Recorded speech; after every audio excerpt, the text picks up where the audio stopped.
Guys, today, man, I got a banger for y'all, man. I got a banger for y'all. We got another guide, and it's for the one and only GROOT, man. I've been having a lot of fun playing this tank.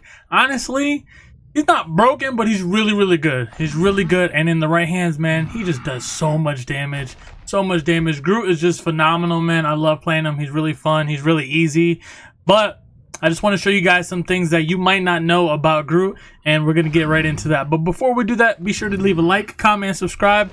Do me that favor. I'd really appreciate it. And guys, without further ado, let's get right into it. Alright, so we got the abilities, guys. The abilities, you already know how we get down. We're going to go right through it. Vine Strike, launch vines to attack enemies. It's a range attack. He is a melee hero.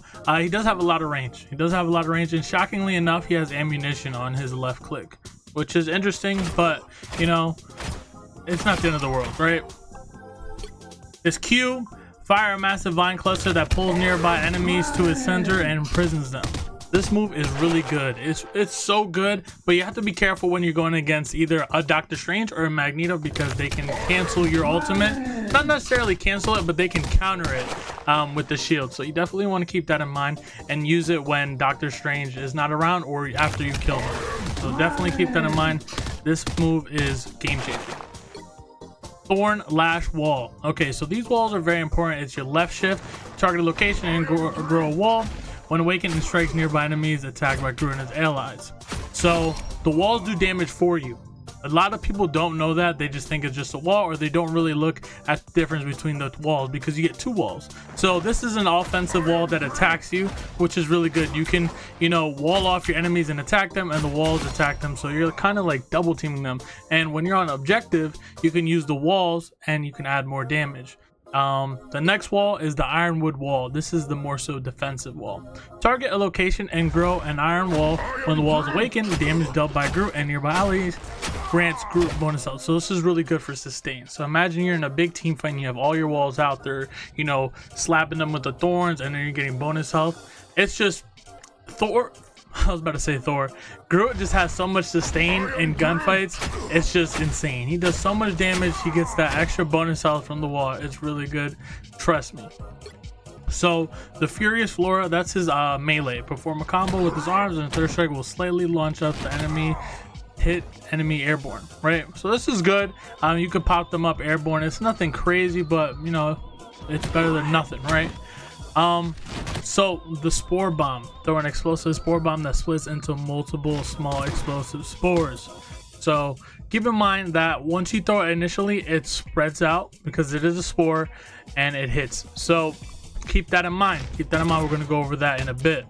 The passive, wooden walls near GROOT will awaken, activating an extra effect. Pressing left click while building a wooden wall will continue building additional walls.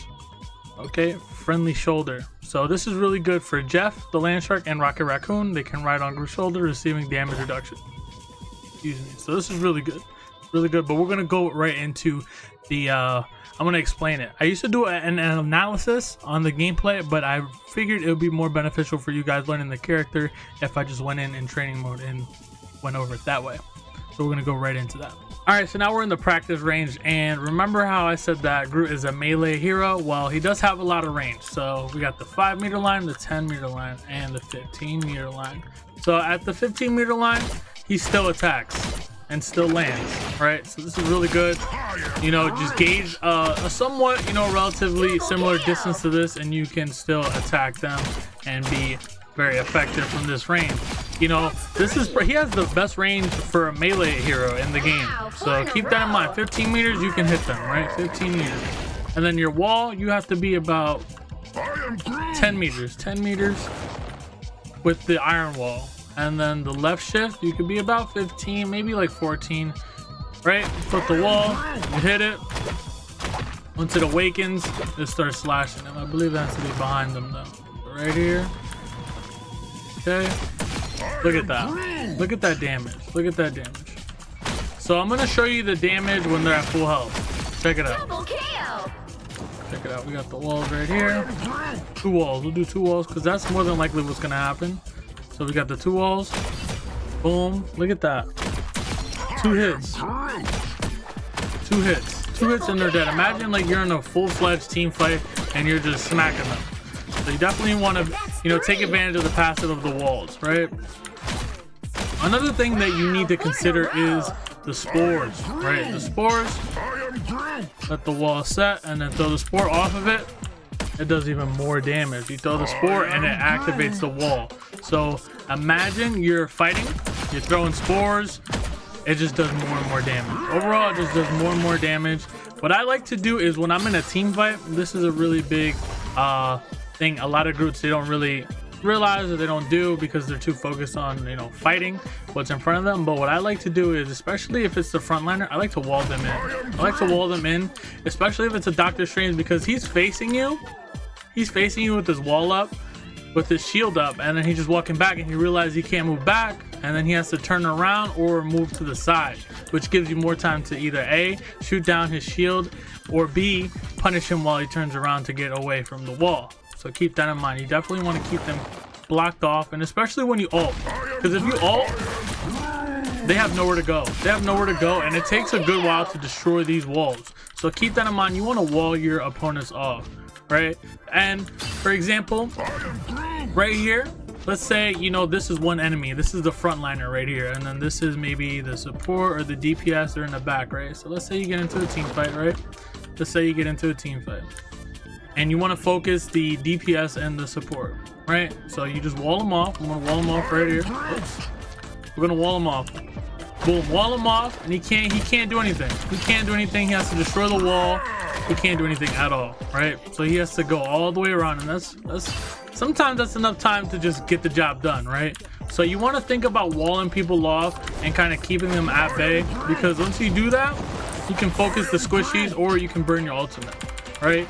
So don't use the wall just to, you know, negate damage or block damage. Use the wall to, you know, get rid of options, get rid of you know, rotations. You know, you can block this off right there. They can only go through here momentarily. Obviously they can shoot through it, but if your team just funnels through here and just hits them from the side, boom, you ultimate, they're cooked. They can't go anywhere, right? So keep that in mind. You want to wall them off as much as possible, and keep in mind the entry points. Keep in mind where they can go through, where they can escape, or if they overextend. If someone overextends, look, this guy overextends, boom, he can't go anywhere now. He can't go anywhere now, and he's committed, and you could kill him, right? Another thing people should do, it's it's kind of like a gimmick. It's a little gimmick you might have seen on TikTok. But right here through doorways, if you set this up, it's going to be very rare you set this up, right? So, but let's say you start off at spawn, you start off, you know, going to their attack side, you're on defense, you go to them, right? As soon as this one goes through here, you throw the spore. Look at all that damage. Look at all that damage. It didn't hit him because he was just moving idly. Most people, you know, they're gonna like move around or check out the scenery, but this does a lot of damage, right? Especially if, you know, they're just walking out. It does a lot of damage because you got three walls. Yep. All right, there we go. So it is a little funny, but you can definitely use this. It's not the most effective, but if you get it off, you get it off. You are better off really just blocking this off, but it is very situational, right?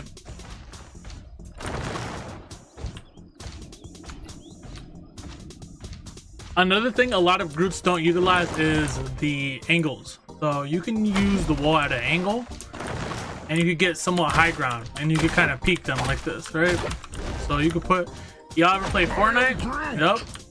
You get a little high ground, build a little ramp, and just attack them. And then you can still go behind it and use it as a perfectly normal shield, right? So definitely keep that in mind. The angles, you definitely want to keep that in mind because they do help out a lot. You can set up something like this. Sorry, you can set up something like this. You know, 2 slants. Like this. So you get the high ground and then you can shoot. Like if you got a Punisher, you can shoot through here. Or if you got a turret, you can shoot through here. Or if you're just, you know, trying to keep them at bay, use the high ground right here. And then if you want to close that off, boom, right there, right? But a lot of times they're just gonna shoot it off rip. But this is when your team has like a Doctor Strange and they're really far off. You can just set this up. Or sometimes if you want to get real Fortnite-esque, you can go ahead and do this. Get that high ground, you know, just hit them from a distance, you know, peek. They have to shoot through 2 walls to get you off this high ground, by the way. Alright? So you definitely want to keep that in mind.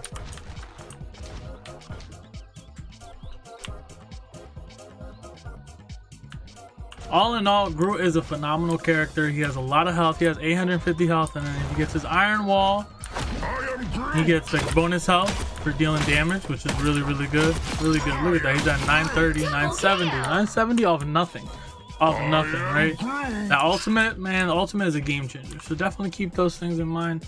That's pretty much it for the guide. Guys, I hope you guys enjoyed playing Groot. I hope you guys found this video very helpful. I appreciate you all. I'll see you guys on the next one. Peace.